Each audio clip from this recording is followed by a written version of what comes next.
Irmãos queridos, mais uma vez aqui nos encontramos reunidos neste grande abraço, emanados através do pensamento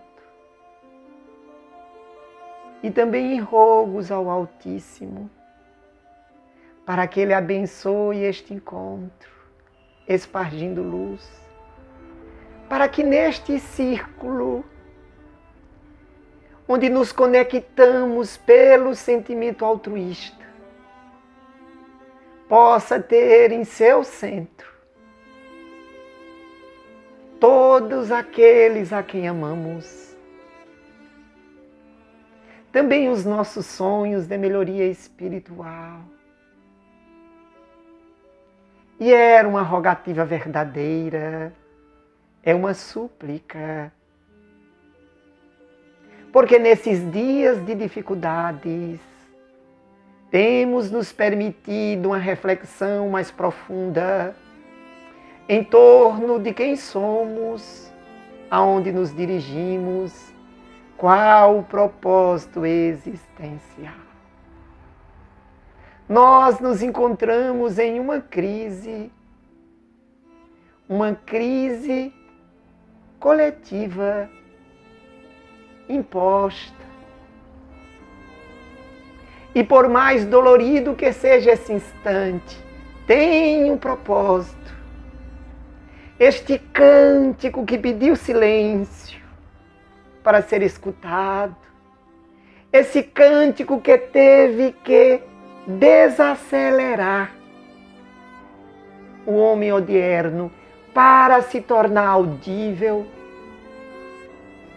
é uma proposta do alto e como tal, tem-se que escutar com o sentimento, com a alma. E nós, ainda que em prantos, estancamos, forçados, paramos. E começamos este caminho de perquirir, de buscar. E como, passados os primeiros dias, tudo se tornou difícil, porque não tínhamos conteúdo suficiente. Amainado, começamos a buscar o alto. E hoje é um desses encontros em que temos nos permitido e que as luzes do Cristo nimbe as nossas almas, para que as suas palavras caiam cálidas e estas sementes sejam devidamente agasalhadas e que na estufa dos nossos propósitos de melhoria cresça celeremente, tal qual árvore altaneiras e frutíferas, para que os viandantes cansados no sol inclemente da competição do mundo dos homens, consiga ter a proteção, a sombra, o afago do vento, a água corrente dos ensinos do Cristo. No livro No Mundo Maior, que é um dos livros, ou de uma coleção trazida por André Luiz, através da mediunidade ímpar de Francisco Cândido Xavier, o nosso querido e sempre saudoso Chico inicia com uma orientação do venerando Emmanuel.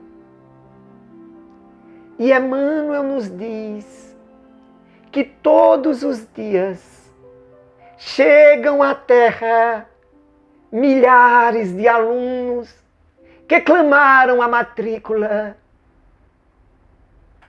e também partem inúmeros viandantes. E esses irmãos que partem e que chegam, tanto têm sofrido. Não são poucos, em verdade a grande maioria. que retornam às esferas espirituais, completamente alheios à proposta que os trouxeram para cá. Porque mergulhamos na carne.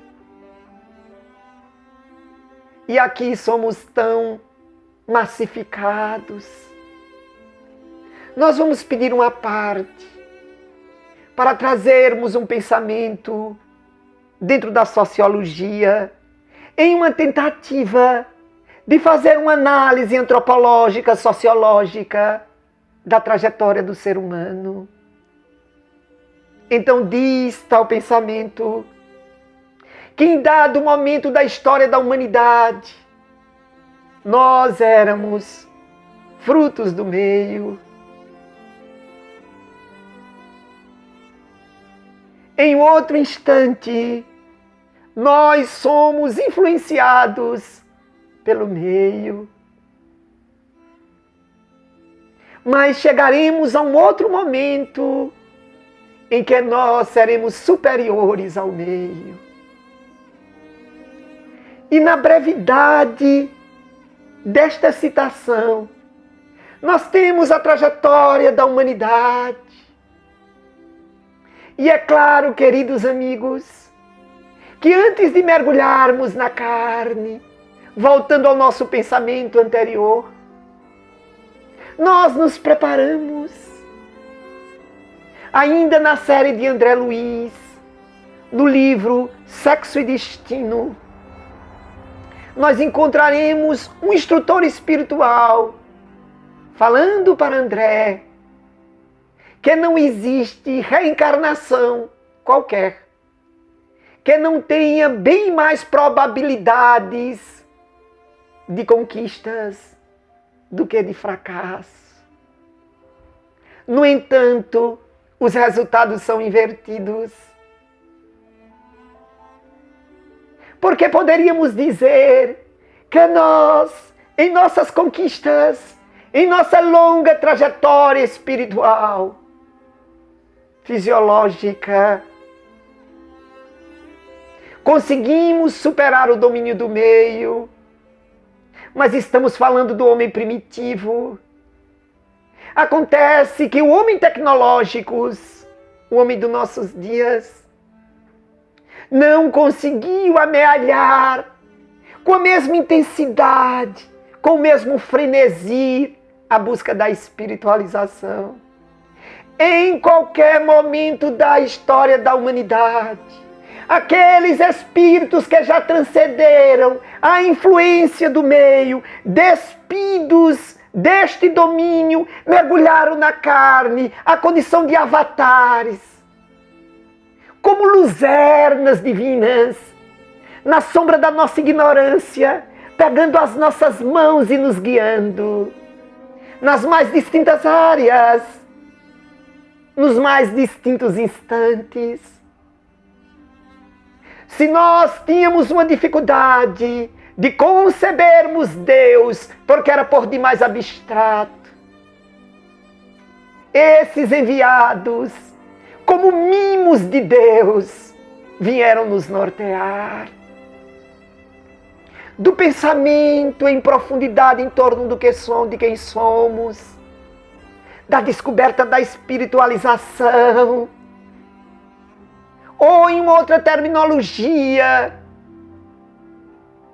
dos pensadores, filósofos, aos religiosos, passando por um comportamento de harmonia, de equilíbrio, onde poderíamos trazer Platão, Sócrates, mas poderíamos também trazer Vyasa, Forri, Lao Tse,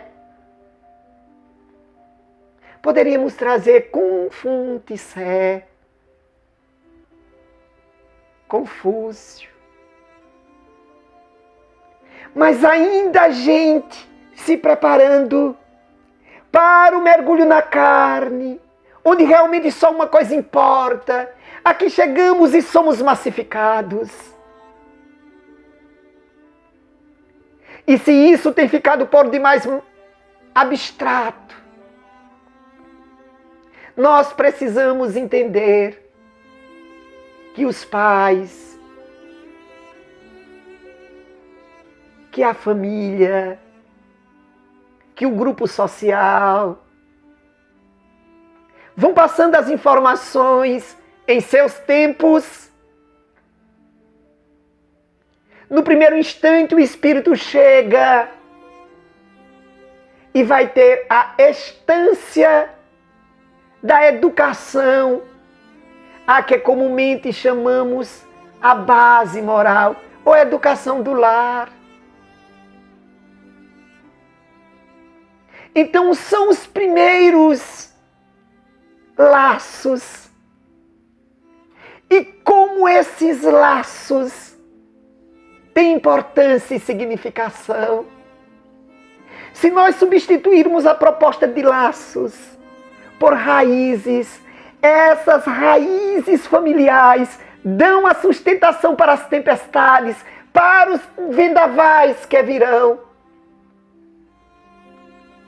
Um pouco mais adiante, começam os liames além da família, as escolas, as creches, e vai se ampliando, e vem os vínculos sociais, da puberdade, da adolescência, mergulha-se na universidade. Somos jovens, moços, com sonhos doirados, acreditando que é tudo que conseguiremos. E vem o ambiente profissional, o mercado de trabalho, que alguns anos atrás era aí que existia a grande dificuldade. Acontece que começamos a cometer os erros.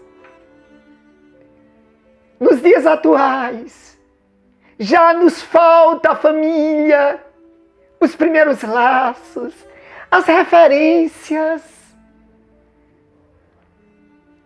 Quando escutamos os gritos distoantes em torno dos modelos familiares, mesmo com conhecimento, as nossas preocupações, querendo asseverar que existe uma fundamentação e em verdade há uma exclusão. Porque o que é necessário neste primeiro momento é a presença dos pais para dar essa base, para falar da espiritualização, do propósito reencarnatório, do que estamos fazendo na carne, porque aqui nos encontramos.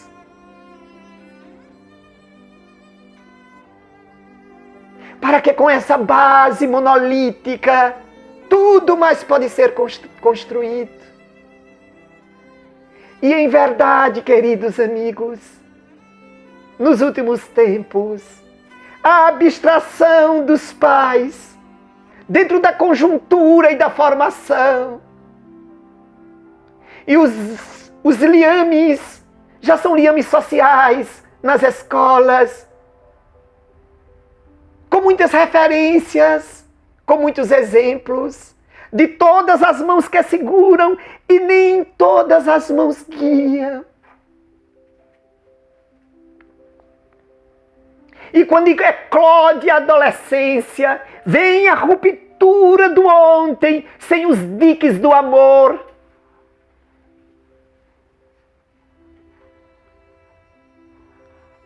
E começa-se desde já, na pequena participação dos pais, quando presentes, já falar do mercado competitivo,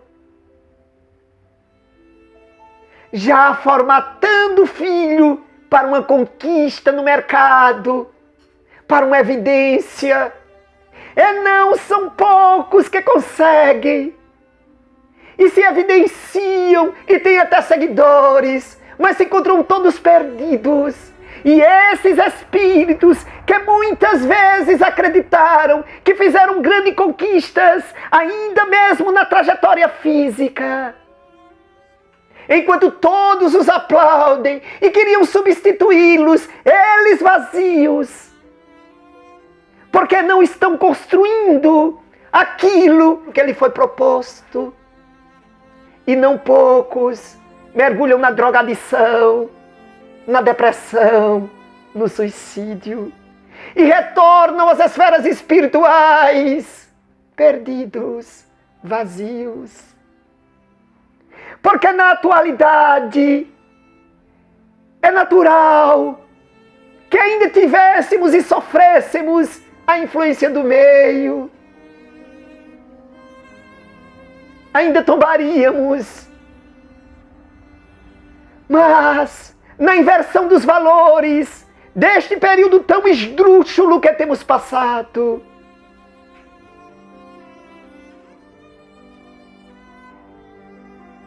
nós encontramos os espíritos corrompidos e massificados, e caminhando altivos para o precipício, sem escutar os alvitres, porque se acreditam vencedores e na verdade são vencidos.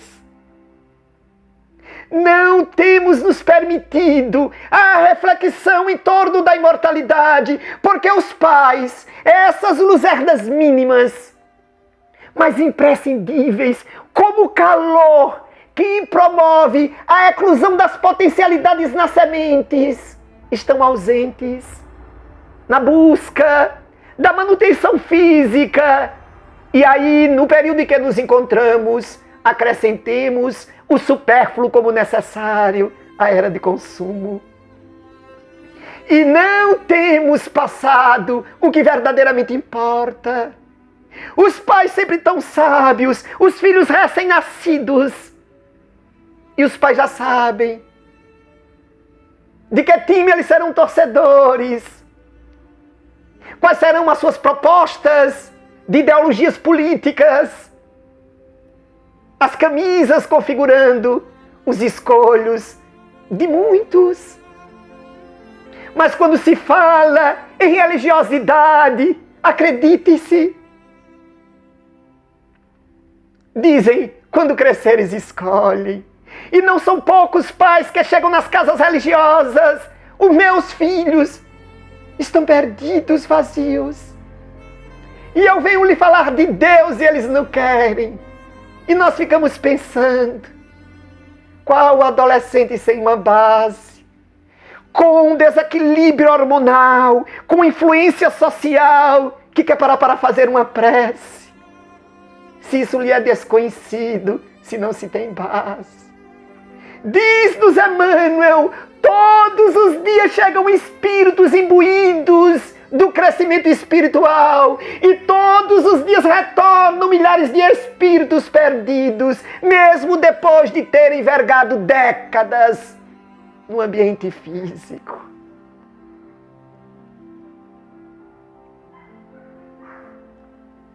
Irmãos queridos, nós poderíamos também dividir o tempo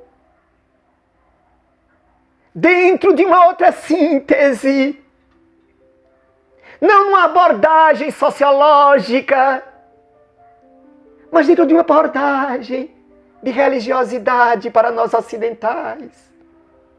Poderíamos dizer que o primeiro momento agora fora o judaísmo, porque o judaísmo viera com uma proposta singular, implantar o monoteísmo,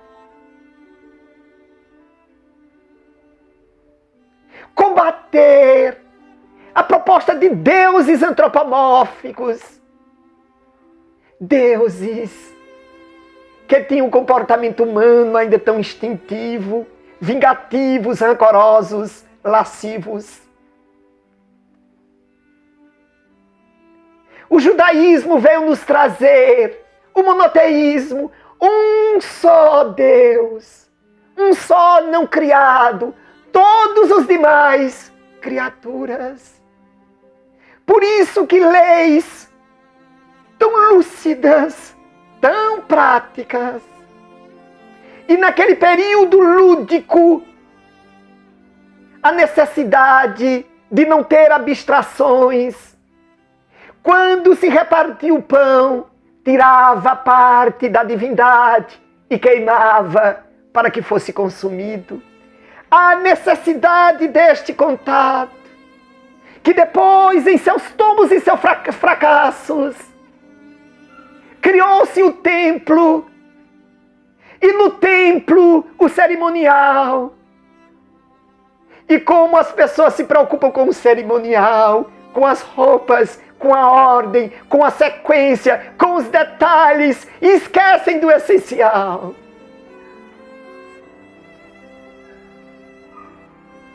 Mas ainda hoje, faremos uma analogia do templo.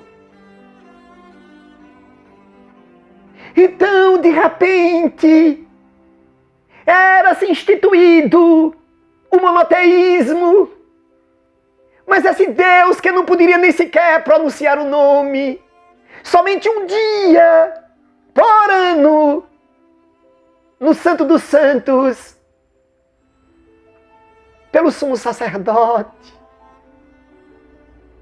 Então vem-nos o Cristo. E nós podemos dizer que Jesus é o ósculo de Deus na humanidade sombria. É o afago em nossa alma da essência divina. Jesus é o cálido encontro de Deus com a criatura. É o sol que oscula o pântano. E dentro dessa analogia, Jesus vem nos dar a proximidade com Deus. Até então, antes de Jesus, antes do nome, o Adonai, o Senhor, Yahvé, em Jesus, Abba,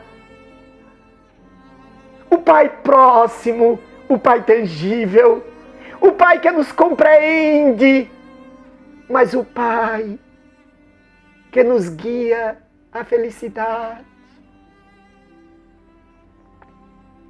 E poderemos dizer que no cristianismo nós temos a proposta da vivência. O judaísmo, um só Deus. No Cristo, a proximidade. No cristianismo, culminando no espiritismo, a vivência. E vivenciar o Pai na carne. Outorga dos benfeitores espirituais nos dar um nome, como a bússola, como nos nossos dias um aplicativo, para que nós não nos distanciássemos do nosso átrio, caridade. Com a caridade em vivência, teríamos de volta a sociedade, a essência, o cheiro de Jesus a contagiar e a ser aspergido pelas pequenas porções, pelos frascos, ainda que deformados, mas a essência plena. E se nós, queridos irmãos, conseguimos perceber do que estamos falando, poderíamos então dizer, se assim o é, e o que está acontecendo na sociedade? O que ocorreu? Onde nos perdemos? Onde o roteiro foi apagado? E nós queríamos trazer uma pequena história. Em verdade, trata-se de uma experiência. Coloca-se 5 macacos em uma jaula. No meio, penduraram um cacho de bananas. e colocaram uma escada em torno da grade, seguranças com mangueiras com água gelada. Todas as vezes que o macaco subia a escada para pegar as bananas, os que ficavam embaixo levavam um banho de água gelada, aquele que subia não. E os que levavam um banho de água gelada começaram a se revoltar com o que subia a escada e bater naquele que subia. Com o passar do tempo, foram substituindo os macacos. E chegou o tempo que nenhum macaco mais tinha tomado um banho de água gelada. Mas qualquer um que tentasse subir, apanhava. Ainda que não soubesse por que estava batendo, porque nunca tinham tomado um banho de água fria. É como se constrói o hábito, sem os questionamentos devidos. E instituiu-se na sociedade, por conta de um mercado competitivo, que em verdade, felicidade é a posse, é o ter. E aí nós queremos fazer uma outra analogia. O templo judaico, existiram 2 templos, mas antes do templo existia um tabernáculo.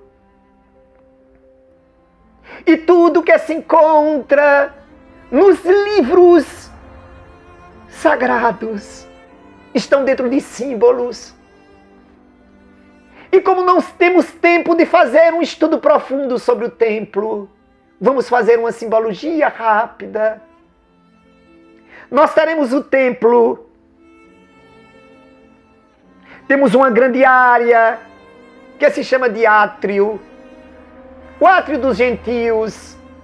Tem mais de um átrio no primeiro e no segundo templo. Estamos no tabernáculo. O átrio, onde todos poderiam chegar, mas já se fala de um ambiente delimitado. Ali onde se faz as oferendas. Gravemos esse espaço. Depois tem uns degraus que sobe para o templo verdadeiro, que ele se divide. É no templo que se dá um encontro com Deus. Dentro da simbologia, é ali que se encontra a Shekinah, a presença efetiva de Deus, do verbo sakan, a habitar, a habitação divina. É uma simbologia. Poderíamos dizer que neste templo, em verdade, tem 2 compartimentos. O santo, onde ali se encontram alguns objetos, e o outro, o Santo dos Santos, onde este encontro é pleno. E nós poderíamos entender essa analogia. Existem aqueles que se encontram fora do templo. Isso implica dizer, existem aqueles que se encontram alheios à proposta de espiritualização. Existem aqueles que se encontram a condição de animais, só se saciando, sem uma preocupação mais profunda. Quando entra no templo, no átrio, no primeiro compartimento, poderíamos dizer, entendam aqueles que conhecem o templo mais profundamente, nós estamos fazendo uma apresentação bem superficial. Ali estava parte dos negócios, da compra do animal para ser ofertado, das oferendas. É ali onde fica o altar do sacrifício. É ali onde tinha o ambiente do câmbio, para que se transformasse as moedas, porque a moeda no templo ela era específica, shekel. E ali existe um câmbio. São as pessoas que procuram o reino de Deus para as conquistas materiais. São aqueles que mercandejam, que trocam, que fazem as oferendas fora de si. Mas existem aqueles outros que começam a fazer a subida, subir os degraus. Eis porque existiam cânticos para subir os degraus, os 14 degraus, os cânticos de ascese, porque a evolução espiritual, não sendo este ambiente o reino de Deus, dá-se com sofrimento. Porque é a busca do ser. E existem aqueles que conseguem subir e se dar esse encontro no ambiente santo. Implica-se dizer, quando a proposta não é mais voltada para a satisfação material, quando o bem é ofertado pelo bem, ainda que nos vejamos, ainda que nos percebamos, mas existe o lugar de total entrega, o ambiente dos santos, onde nós não mais existiremos, mas é o Cristo, a representação divina na terra, que existirá em nós. E ainda que a terra nos nossos dias se diga espiritualizada, a grande maioria vive mercandejando. Transformou-se a terra em um grande átrio de negócios, asseverando que negociam para Deus. É quando vem o convite da ascese, a necessária evolução, quer se dar com dor em prantos. Nas palavras de Joana de Ângeles, crescer é tirar o conhecimento de dentro, é parir. E este processo se dar com dor. Quão poucos se permitem evoluir. Só quando a dor o constrange, o obriga. E a terra se sentiu convidada ou forçada a parar. Porque nunca tivemos tanta celeridade nos nossos passos, nos nossos deslocamentos, nos nossos negócios, com cifras e valores que a nossa mente não alcança e tão desigual. Profissões que não têm profundidade, hiperdimensionadas. Profissões imprescindíveis, tão desvalorizadas. E nós, queridos irmãos, recebemos inúmeras nomenclaturas e terminologias, mas temos representado tão pouco Cristo na sociedade.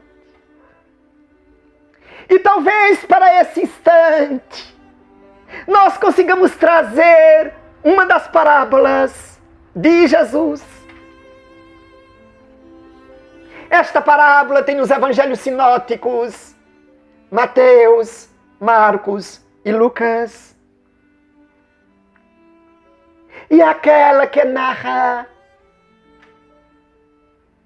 do homem que sofria do mal de Hansen. Naqueles dias o nome leproso se era permitido. E o homem, apenas contextualizando, as cidades daqueles dias tinham muros. Na entrada de cada cidade tinha um livro, o livro dos vivos.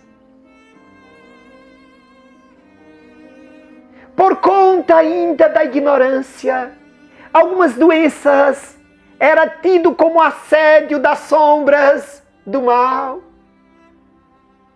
Essas pessoas eram banidas.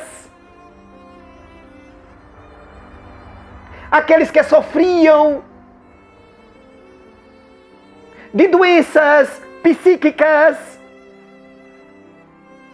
os endemoniados, aqueles que sofriam de doença na epiderme, foram punidos e eram excluídos das cidades e tinham seus nomes cortados no livro dos vivos. Ninguém queria o toque. E quase sempre próximo das grandes cidades tinha os vales, conhecido por Vale da Imundícia, por conta das bandagens que levavam os pedaços das carnes apodrecidas nos corpos vivos, o cheiro nauseabundo das decomposições. Se deslocavam, sempre usando um equipamento que promovesse um barulho. E um desses homens, narram os evangelistas, procura Jesus. Inúmeros procuraram, inúmeros foram curados.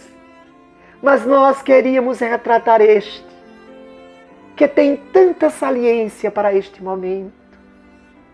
Porque nós conseguimos, na atualidade, os fármacos que combatem esta moléstia, esta patologia. Nós conseguimos disponibilizar esses fármacos de tal forma que esta doença, em alguns países, já foi erradicada e tem cura. E o governo disponibiliza. O fármaco contra o mal de Hansen é procurado. Os médicos orientam.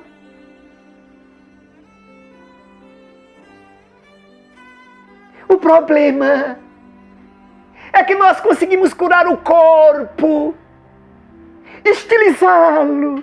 Fazemos cirurgias estéticas, nos permitimos horas para delinear, para esculpir o corpo que promova a atenção, que desperte a libido. São inúmeras as clínicas, as academias, os esteticistas. A dificuldade, porém, é que cada vez mais nós caminhamos com as pústulas na alma, com as chagas morais, mas com as roupagens que cobrem. A grande dificuldade é que há 2000 anos atrás foi-nos ofertado o fármaco, o Evangelho. Porque Jesus, que é este ósculo divino na alma, é também o fármaco para todas as nossas patologias. Retornando à parábola, o homem com seu corpo em pústulas vê Jesus e clama-lhe ajuda. A massa aturdida, o populacho oportunista, tentando se beneficiar de uma forma superficial, queria um contato com Cristo, um contato para a cura do corpo e não para a cura da alma. Ao escutar o barulho daquele homem excluído, daquele morto vivo, para silencia o medo e cria-se uma estrada, um vago entre a luz e o corpo chagado, entre o fármaco e o enfermo, entre o sonho e a realidade, entre a vida e a morte. E o homem quer aprender a confiar em Deus, pela dor que o visitou, não titubeia, olhando para o Mestre, no corpo carcomido, os olhos umedecidos, versejando a confiança, diz: nunca escutara nem tivera contato. Se tu quiseres, Senhor, eu em ti posso curar-me. Se tu quiseres, Senhor, tu podes me tornar limpo. Entrega total a severa Joana.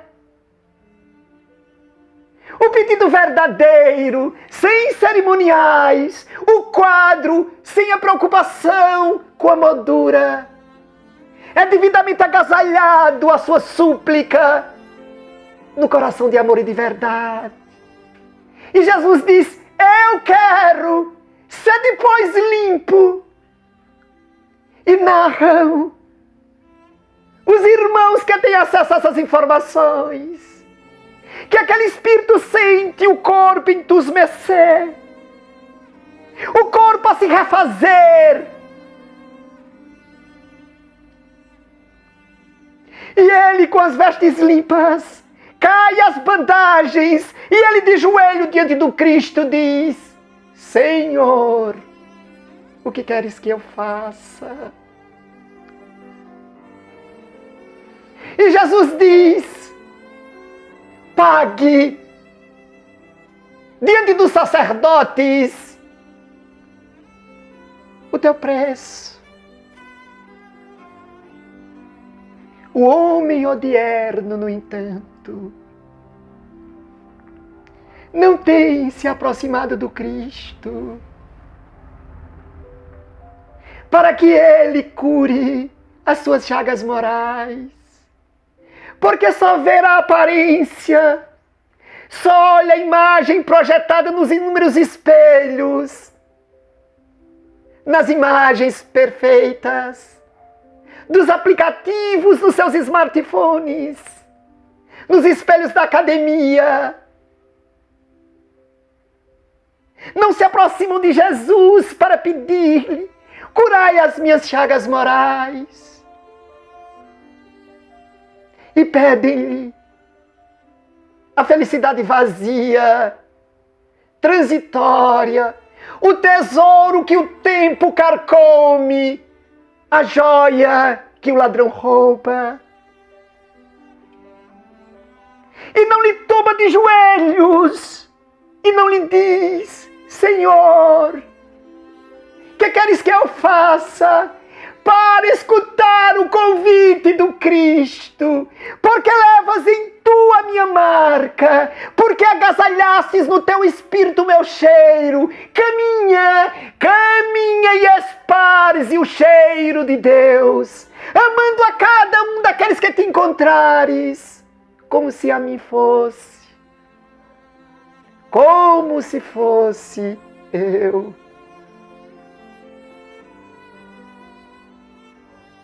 São dias confusos, ainda que sabemos que a morte não é o fim, que a morte também não nos modifica.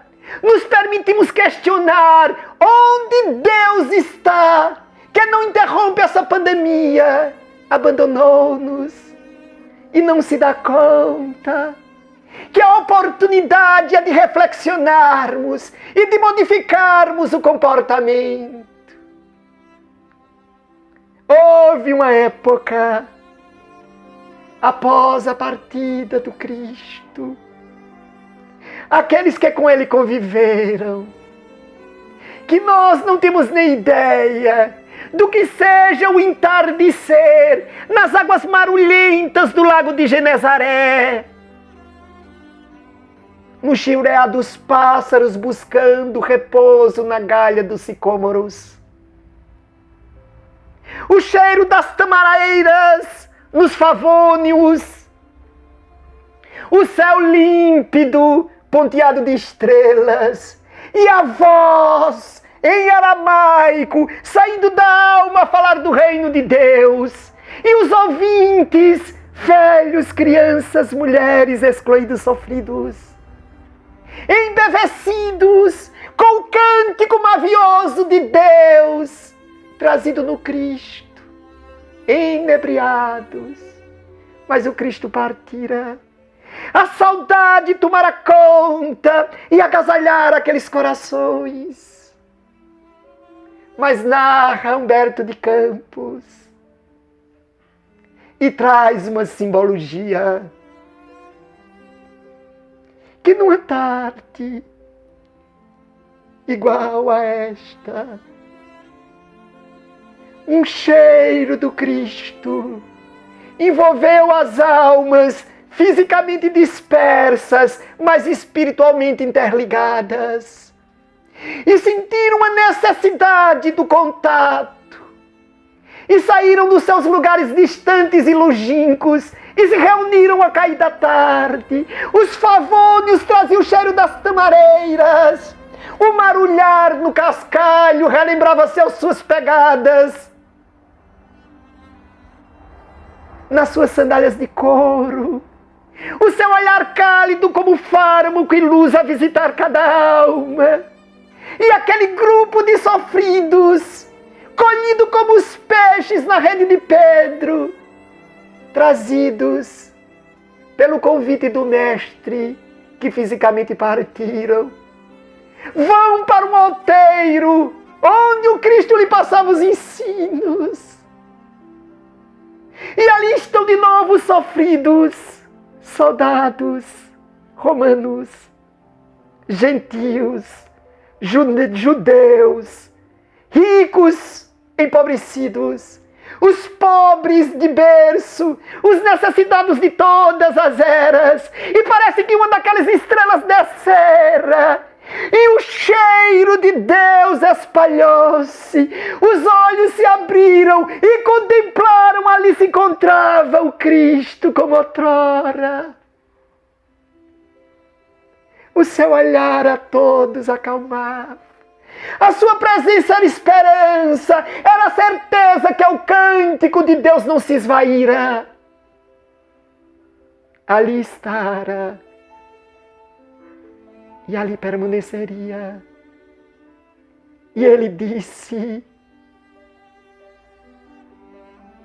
vão de cidade em cidades, fale do reino de Deus. Eis que vos envio, como enviei os 72, como enviei os 12. Eu vos envio como ovelhas no meio dos lobos, mas não tem mais. Este convite reverbera. Nós estamos todos na mesma condição de igualdade, ricos e pobres, homens e mulheres, comandantes e comandados, tolhidos por um vírus, com perdas e dores. Mas há um outeiro que nos convida, Jesus que de novo nos atrai, e poderemos escutar o seu cântico. E queremos fazer uma alusão à doutrina espírita, o cântico revivido, redivivo do Cristo. Estamos no capítulo 20 do Evangelho segundo o Espiritismo. O nome deste capítulo: Sede perfeitos. O convite é do Espírito da Verdade, antecedido pelo convite de Erasto, que chama a missão dos espíritas. E eis que são chegados os tempos em que Deus faz um recenseamento para ver quais são aqueles que verdadeiramente lhe seguem. Ou então, felizes aqueles que tiverem trabalhados sem um outro propósito que não seja servir a Deus, servindo ao próximo. Eis que são chegados tempos em que tudo seja colocado no seu devido lugar. Não tem mais, porque só os lobos temem armadilhas para lobos. É de novo Cristo nos convidando, não 12, não 72, não 500. É a humanidade que recebe o convite. E Paulo nos diz: ei, após vós, que dizeis amanhã, o momento é este, o instante é agora, em que nós nos encontramos sofridos, em que nós refletimos, que identificamos os nossos erros e os nossos vícios. Eis que nos é chegado o instante de cumprirmos o propósito reencarnatório, de esculpirmos no nosso espírito o evangelho da Boa Nova. Estaremos dizendo tal qual o irmão sofrido de outrora: o que queres que eu faça? E porque escutamos o cântico do Cristo, sairemos distribuindo a Boa Nova. E quando a dor acicatar a nossa alma, quando tombarmos por amor a Deus, repetiremos o que Ele repetiu diante do Calvário: que não seja feita a minha, mas a vossa vontade, diante do Pai, que é todo amor e bondade.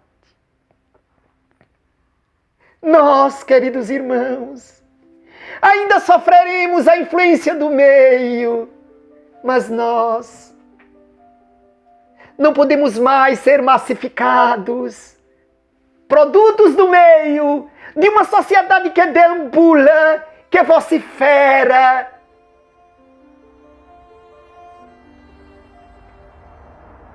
Que apresenta ódio. Nós, queridos irmãos, deveremos apresentar as nossas obras, porque, como assevera Tiago, tu dizes que tem fé. Se tu tens fé, mostra-me as obras. Porque a fé sem obras é como o corpo sem vida, é morta. 2000 anos de cristianismo, somos cristãos. Onde, queridos irmãos, o nosso testemunho? Onde as marcas do Cristo em nossa alma?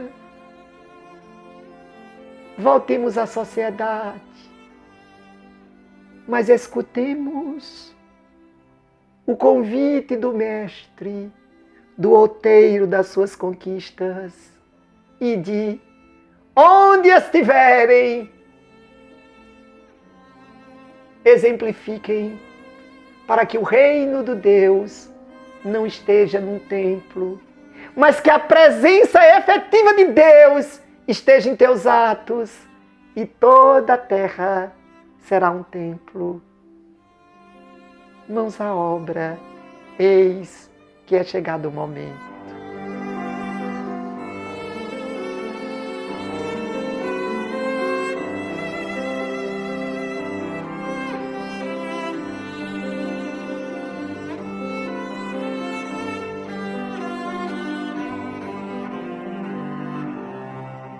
Vamos fazer a nossa prece para a tomada dos passes.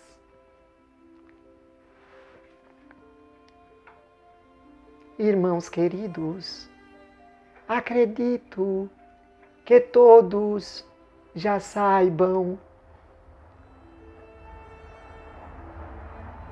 que há um auxílio individualizado, que a luz do Mestre busca cada um de vós em seus lares. Então, tentando se sentir a presença de Deus, enquanto os médios emanam as suas energias naquilo que se predispuseram antes do mergulho na carne, todos ungidos ao alto, a Deus, representados por nosso Senhor Jesus Cristo. Assim professemos: Jesus, Jesus, quando a luz do teu amparo nos invade, como se fosse a visitar-te a nossa casa física, nos sentimos envergonhados, como aqueles que são visitados por alta autoridade, sem termos preparado o ambiente. Porque não mantemos a nossa casa limpa e organizada e nos envergonhamos. Jesus querido, a vós nos entregamos, porque sabemos, em tuas palavras, que viestes aos enfermos e somos doentes, e como somos, vede as chagas, o lodo, a lama, a sombra, o erro, o culto à vaidade, os encômios ao orgulho e ao egoísmo. Ó Cristo, fizemos um altar às nossas defecções e somos aplaudidos. Isso tem nos enganado, nos achamos vencedores e diante do teu exemplo somos falidos. Mas tu não nos condena, tu és a luz que oscula o charco, tu és a luz que visita o precipício e não há precipício tão fundo que a tua luz não venha nos oscular. Ó Jesus amado, a vós me entrego. Cura o meu espírito, ainda que tenhamos que agasalhar patologias. E deixa em mim as tuas marcas. Faça-se em meu ser a tua vontade. E nunca mais olharei para ti envergonhado. Permanece com todos hoje e sempre. Que assim seja.